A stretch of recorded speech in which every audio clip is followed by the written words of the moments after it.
আমি বলবো শাকিব খান আমাদের এখন পর্যন্ত একটা সম্পদ।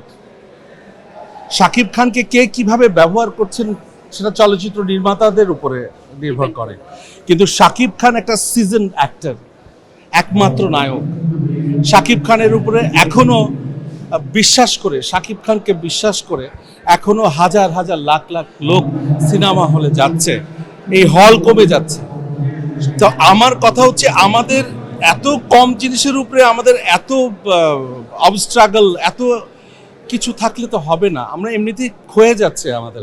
এখন হল বাড়াতে হবে, শাকিব খানের মতো আরো হিরো আনতে হবে, ববিতা আন্টির মতো, শাবানা আন্টির মতো, বা আমাদের বাবার মতো, খানাদরের মতো, আমজাদ হোসেনের মতো, সুভাষ দত্তর মতো, জহির রায়নের মতো অনেক অনেককে পৃষ্ঠপোষকতা দরকার।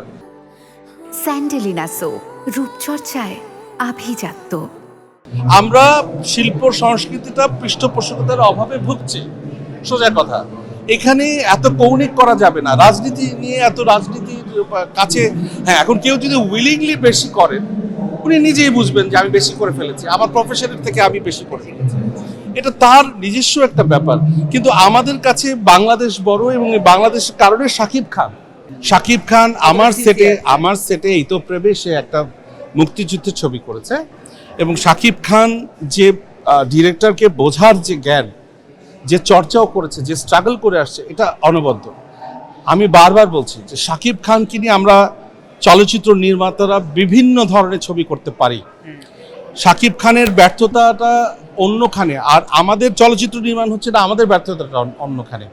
আমরা দেশের কথা বলতে চাই। আমি শুরুতেই বলেছি যে অপসংস্কৃতিকে ইম্পোর্ট করে না এনে আমরা আমাদের দেশের মানুষের কথা যদি আরো বেশি করে বলতে পারতাম চলচ্চিত্র নির্মাণে, নাটক নির্মাণে, ফিকশনে, তাহলে আমার মনে হয় দেশের মানুষ অনেক কিছু পেত। তো আমরা নিজেদের কথা বেশি না বলে, নিজেদের সমস্যার কথা না বলে, আমরা বেশি অপসংস্কৃতির দিকে একটু বেশি ঝুঁকে যাচ্ছি। শাকিব খান একটা জায়গায় পৌঁছেছে।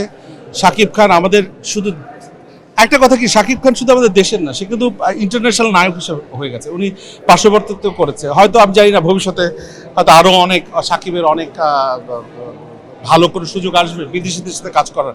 কিন্তু আমরা আমাদের দেশের যারা আসলেই দর্শকদেরকে হলে টানে বা দর্শকদের কথা বলে, যারা জনপ্রিয়তা আছে, তাদেরকে আমাদের আরো ভালোবাসা উচিত।